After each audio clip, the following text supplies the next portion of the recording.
मित्रों नमस्कार, मेरा नाम है राजेंद्र प्रताप सिंह और आप देख रहे हैं YouTube channel view point with Rajendra. अगर आप टीजीटी पीजीटी कला विषय से किसी भी राज्य की परीक्षा देने जा रहे हैं तो यह अंक आपके लिए बेहद महत्वपूर्ण है। मित्रों, प्रस्तुत है एनसीईआरटी की कक्षा 11 की पुस्तक भारतीय कला का परिचय। यह ऑडियो के रूप में प्रस्तुति है।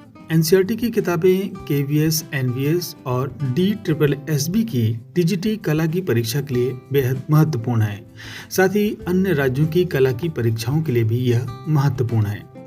तो फिर प्रस्तुत है मंदिर स्थापत्य और मूर्ति कला का यह दूसरा अंक। और आज के अंक में हम जानेंगे पश्चिम भारत और पूर्वी भारत के मंदिर स्थापत्य कला के बारे में। तो फिर आइए सुनते हैं। भारत के पश्चिमोत्तर क्षेत्र में, जिसमें गुजरात और राजस्थान शामिल है, और कभी-कभी शैलीगत विशेषताओं के कारण पश्चिमी मध्य प्रदेश को भी इसमें शामिल कर लिया जाता है। मंदिर इतने अधिक हैं कि उन पर व्यापक रूप से विचार नहीं किया जा सकता। ये मंदिर रंग और किस्म दोनों ही दृष्टियों से अनेक प्रकार के पत्थरों से बने हैं। इनमें बलुआ पत्थर का इस्तेमाल हुआ है। इसलिए 10वीं से 12वीं शताब्दी के बीच बने मंदिरों की मूर्तियां स्लेटी या काले बेसाल्ट की पत्थर बनाई जाती थी। लेकिन इनमें मुलायम चिकने सफ़ेद संगमरमर का भी तरह तरह से प्रचुर मात्रा में प्रयोग हुआ है, जो 10वीं से 12वीं शताब्दी के माउंट आबू और रणकपुर के जैन मंदिरों में भी देखने को मिलता है। इस क्षेत्र के अत्यंत महत्वपूर्ण कला ऐतिहासिक स्थलों में से एक है गुजरात में सामलाजी, जो यह दर्शाता है कि इस क्षेत्र की पूर्ववर्ती कला परंपराएं गुप्त काल के बाद की शैली के साथ किस प्रकार मिल गई थी, जिसके फलस्वरूप मूर्ति कला में एक अलग या नई शैली का उदय हुआ। धूसर स्तरित चट्टानों से बनी अनेक मूर्तियां इस क्षेत्र में पाई गई हैं, जिनका समय 6ठी शताब्दी के आसपास का माना जा सकता है। इनके संरक्षक कौन थे, इस विषय में मतभेद है, पर इनका काल इनकी शैली के आधार पर निर्धारित कर दिया गया है। मुंडेरा गुजरात का सूर्य मंदिर 11वीं शताब्दी के आरंभिक काल की रचना है। इसे सोलंकी राजवंश के राजा भीमदेव प्रथम ने 1026 ईस्वी में बनवाया था। सूर्य मंदिर में सामने की ओर एक अत्यंत विशाल वर्गाकार जलाशय है, जिसमें सीढ़ियों की सहायता से पानी तक पहुंचा जा सकता है। इसे सूर्य कुंड कहते हैं। नदी, तालाब, कुंड, बावली जैसे किसी भी जल निकाय का किसी पवित्र एवं धार्मिक वस्तु स्थल के पास होना पुराने जमाने से ही आवश्यक समझा जाता रहा है। इस काल तक आते आते ये जल निकाय अनेक मंदिरों के हिस्से बन गए। यह 100 वर्ग मीटर के क्षेत्रफल वाला वर्गाकार जलाशय है। जलाशय के भीतर की सीढ़ियों के बीच में 108 छोटे छोटे देव स्थान बने हुए हैं। एक अलंकृत विशाल चाप तोरण दर्शनार्थी को सीधे सभा मंडप तक ले जाता है। यह मंडप चारों ओर से खुला है, जैसा कि उन दिनों पश्चिम एवं मध्य भारत के मंदिरों में आम रिवाज था। गुजरात की काष्ठ उत्कीर्णन की परंपरा का प्रभाव इस मंदिर में उपलब्ध प्रचुर उत्कीर्णन तथा मूर्ति निर्माण के कार्यों पर स्पष्ट दिखाई देता है। किंतु केंद्रीय छोटे देवालय की दीवारों पर कोई उत्कीर्णन नहीं किया गया है और दीवारें सादी छोड़ दी गई हैं। चूंकि मंदिर पूर्वाभिमुख है और इसलिए हर वर्ष विषुव के समय यानी कि 21 मार्च और 23 सितंबर को जब दिन रात बराबर होते हैं, सूर्य सीधे केंद्रीय देवालय पर चमकता है। पूर्वी भारत के मंदिरों के बारे में। पूर्वी भारत के मंदिरों में वे सभी मंदिर शामिल हैं जो पूर्वोत्तर क्षेत्र, बंगाल और उड़ीसा में पाए जाते हैं। इन तीनों में से प्रत्येक क्षेत्र में अपनी अपनी विशिष्ट किस्म के मंदिरों का निर्माण किया गया है।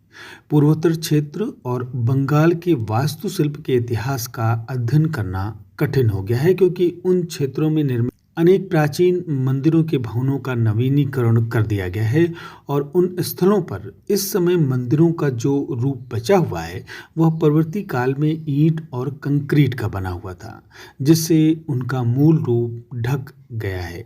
फिर भी ऐसा प्रतीत होता है कि चिकनी पकी मिट्टी यानी कि टेराकोटा के ही भवन का निर्माण उनका मुख्य माध्यम रहा होगा। ऐसी मिट्टी की पटियों और फलकों पर बंगाल में 7वीं शताब्दी तक बौद्ध और हिंदू देवी देवताओं की मूर्तियां चित्रित की जाती रहीं।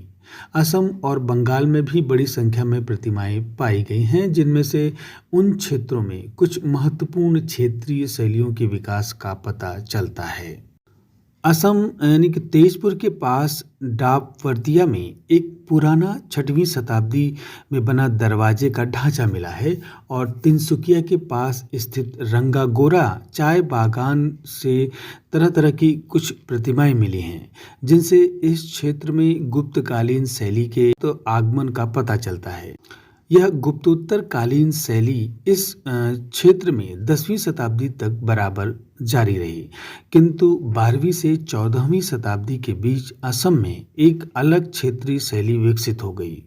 ऊपरी उत्तरी बर्मा से जब असम में टाई लोगों का आगमन हुआ तो उनकी शैली बंगाल की प्रमुख पाल शैली से मिल गई और उनके मिश्रण से एक नई शैली का विकास हुआ, जिसे आगे चलकर गुवाहाटी और उसके आसपास के क्षेत्रों में अहोम शैली कहा जाने लगा। अब आइए बंगाल के मंदिर शैली के बारे में। बिहार और बंगाल में 9वीं से 12वीं शताब्दियों के बीच की अवधि में निर्मित प्रतिमाओं की शैली को पाल शैली कहा जाता है, जिसका नामकरण तत्कालीन पाल शासकों के आधार पर किया गया। इस प्रकार 11वीं शताब्दी के मध्य भाग से 13वीं शताब्दी के मध्य भाग तक निर्मित मूर्तियों की शैली को तत्कालीन सेन शासकों के नाम पर सेन शैली कहा जाता है। पर उस क्षेत्र में पाए जाने वाले मंदिर स्थानीय बंग शैली के अभिव्यंजक ही माने जाते हैं। उदाहरण के लिए वर्धमान जिले में बराकड नगर के पास स्थित 9वीं शताब्दी के सिद्धेश्वर महादेव मंदिर का मोड़दार शिखर बहुत ऊंचा और उसकी चोटी पर एक बड़ा आमलक बना हुआ है। यह आरंभिक पाल शैली का अच्छा उदाहरण है। यह उड़ीसा के समकालीन मंदिरों जैसा है। यह मूल रूप से कुछ शताब्दियों के बाद ऊंचा होता गया है। 9वीं से 12वीं शताब्दियों के बीच बने अनेक भवन पुरुलिया जिले में तेलकुपी स्थान पर स्थित हैं। जब इस क्षेत्र में बांध का निर्माण हुआ तो वे पानी में समा गए। ये भवन उस क्षेत्र में प्रचलित अनेक महत्वपूर्ण शैलियों में से हैं, जिनसे पता चलता है कि तत्कालीन कलाकार उन सभी शेष नागर उप शैलियों से परिचित थे जो उस समय उत्तर भारत में प्रचलित थी। पुरुलिया जिले में कुछ मंदिर आज भी विद्यमान हैं जो उस काल के बताए जाते हैं। इन मंदिरों के काले तथा धूसर रंग के बेसाल्ट और क्लोराइट पत्थरों से बने स्तंभों तथा मेहराबी ताकों के गौर और पांडुआ में स्थित भवनों को, जो कि प्रारंभिक बंगाल सल्तनत के समय के हैं, बहुत प्रभावित किया।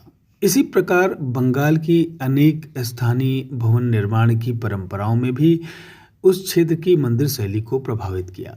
इन स्थानीय परंपराओं में सबसे अधिक महत्वपूर्ण था बंगाली झोपड़ी की बांस की बनी छत का एक ओर ढलान या उसकी मुड़ी हुई शक्ल। इस लक्षण या इस विशेषता के आगे चलकर मुगल कालीन इमारतों ने भी अपना लिया। ऐसी छत को संपूर्ण उत्तर भारत में बंगला छत कहा जाता है। मुगल काल में और उसके बाद पक्की मिट्टी की ईंटों से 20 मंदिर बंगाल और आज के बांग्लादेश में बनाए गए। इनकी शैली अपने किस्म की अलग ही थी, जिसमें बांस की झोपड़ियों में प्रयुक्त स्थानीय निर्माण तकनीकों के तत्व तो शामिल थे ही, साथ ही पाल शैली के बचे खुचे पुराने रूपों और मुस्लिम वास्तुकला के मेहराबों और गुंबदों के रूपों को भी उनमें शामिल कर लिया गया। इस शैली के भवन विष्णुपुर, बांकुड़ा, वर्धमान और बीरभूम जिले में स्थान स्थान पर मिलते हैं और ये अधिकतर 17वीं शताब्दी के हैं।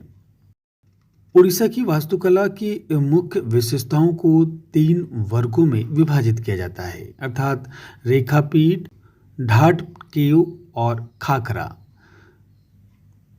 वहाँ के अधिकांश प्रमुख ऐतिहासिक स्थल प्राचीन कलिंग क्षेत्र में हैं, यानी आधुनिक पुरी जिले में ही स्थित हैं, जिसमें भुवनेश्वर यानी कि पुराना त्रिभुवनेश्वर, पुरी और कोणार्क के इलाके शामिल हैं। उड़ीसा के मंदिरों की शैली एक अलग किस्म की है, जिसे हम नागर शैली की उपशैली कह सकते हैं। आमतौर पर शिखर, जिसे उड़ीसा में देवल कहते हैं, इस उपशैली के अंतर्गत लगभग चोटी तक एकदम अर्धोत्तर यानी बिल्कुल सीधा खड़ा होता है। यह चोटी पर जाकर अचानक तेजी से भीतर की ओर मुड़ जाता है। इन मंदिरों में देवालयों से पहले सामान्य रूप से मंडल होते हैं, जिन्हें उड़ीसा में जगमोहन कहा जाता है। मुख्य मंदिर की भू योजना हमेशा लगभग वर्गाकार होती है, जो ऊपरी ढांचे के भागों में मस्तक पर वृत्ताकार हो जाती है। इससे लॉट लंबाई में लगभग बेलनाकार दिखाई देती है। लॉट के आगे देवालय आमतौर पर वर्गाकार होते हैं। मंदिरों का बाहरी भाग अत्यंत उत्कीर्ण होता है, जबकि भीतरी भाग आमतौर पर खाली होता है। उड़ीसा के मंदिरों में आमतौर पर चारदीवारी होती है। बंगाल की खाड़ी के तट पर स्थित कोणार्क के भव्य सूर्य मंदिर के अब भग्नावशेष ही देखने को मिलते हैं। यह मंदिर 1240 ईस्वी के आसपास बनाया गया था। इसका शिखर बहुत भारी भरकम था और कहते हैं कि उसकी ऊंचाई लगभग 70 मीटर थी। इसका स्थल इसके भार को न सह सका और यह शिखर 19वीं शताब्दी में धराशायी हो गया। मंदिर का विस्तृत संकुल एक चौकोर परिसर के भीतर स्थित था। उसमें से अब जगमोहन यानी कि नृत्य मंडप ही बचा है। अब इस मंडप तक पहुंचा नहीं जा सकता है, पर इसके बारे में यह कहा जा सकता है कि यह मंडप हिंदू वास्तुकला में सबसे बड़ा घिरा हुआ अहाता है। सूर्य मंदिर एक ऊंचे आधार पर स्थित है। इसकी दीवारें व्यापक रूप से अलंकृत उत्कीर्ण से ढकी हुई हैं। इसमें बड़े बड़े पहियों के 12 जोड़े हैं।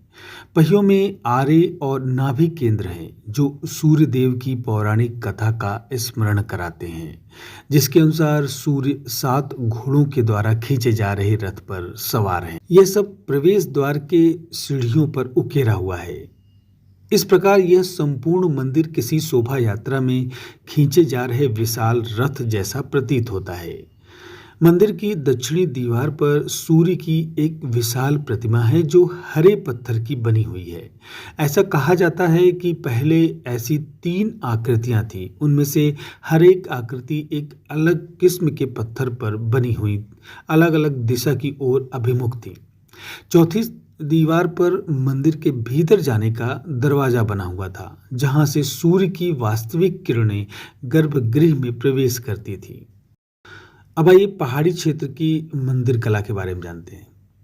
कुमाऊं, गढ़वाल, हिमाचल और कश्मीर की पहाड़ियों में वास्तुकला का एक अनोखा रूप विकसित हुआ है।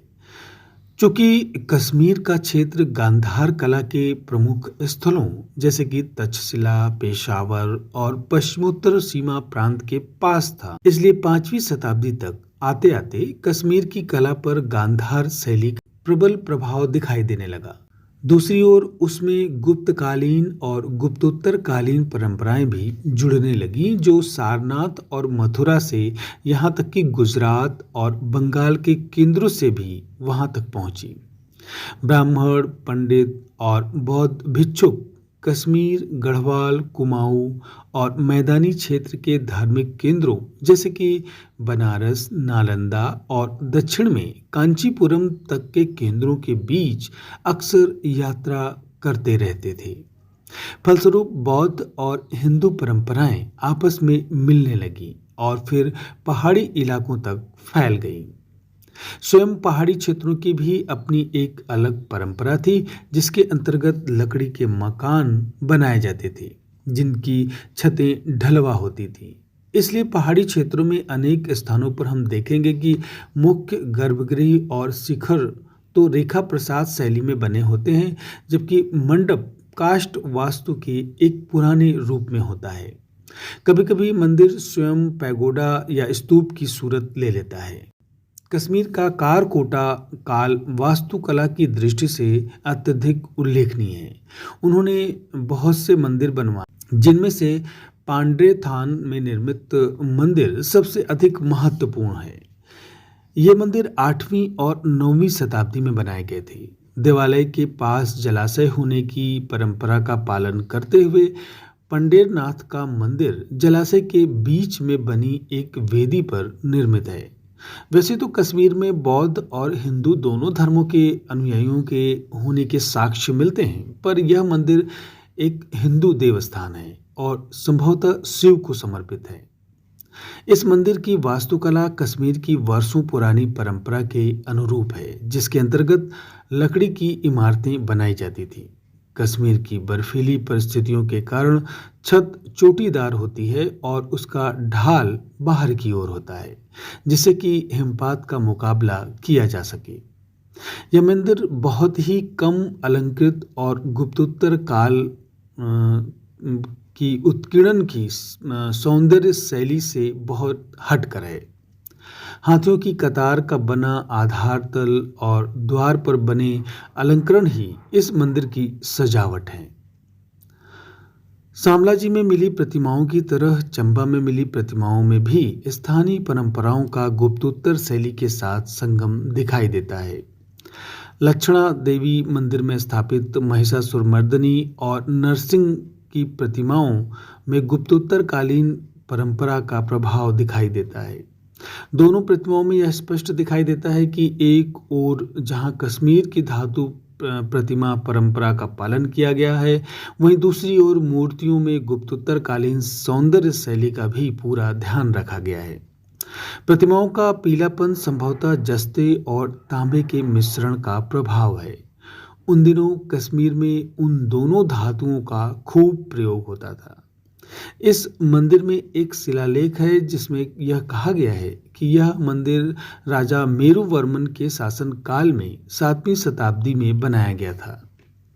कुमाऊं के मंदिरों की चर्चा करें तो वहां के 2 मंदिर विशेष रूप से उल्लेखनीय हैं। इनमें से एक अल्मोड़ा के पास जगेश्वर में और दूसरा पिथौरागढ़ के पास चंपावत में है।